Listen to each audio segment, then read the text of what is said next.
In a pivot table, you can create calculated items and calculated fields to show additional information. When you're troubleshooting, you might want to see a list of all those formulas that you've created. And in this pivot table, we have calculated items and calculated fields. So we'll take a look at them first and then see how you can create a list of those items. Here I'm going to click on one of the region headings, and if I go to the pivot table group, analyze, under calculations, fields, items, and sets, I can see if there's a calculated item. So for that field, there's one called all. When I look at that formula, it's going to add up the east and the west and show the totals. So that's one of the calculated items. For the calculated items, you won't see all of them at once. You'll only see the ones for the field that you've got selected. So if I select one of the items under status and then go to the calculations, fields, items, and sets, calculated item, now I can see any calculated items for that field. So there's one there called cancel rate, and I can see the formula for that. I can also see if there's a calculated field by going into the calculations, fields, items, and sets, and look at the calculated field. And there's one calculated field called projected, and that's taking the number of policies and multiplying it by 1.05 to give an estimate for the upcoming year.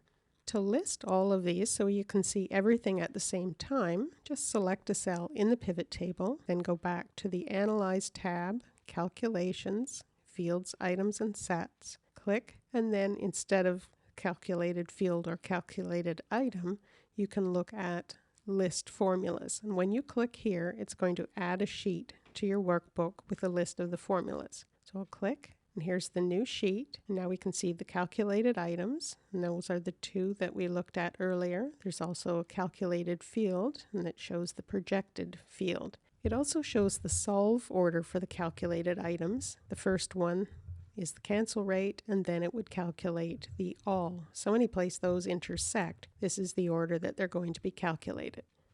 For more Excel tips and tutorials, and to download the sample file from this video, please visit my Contextures website at www.contextures.com.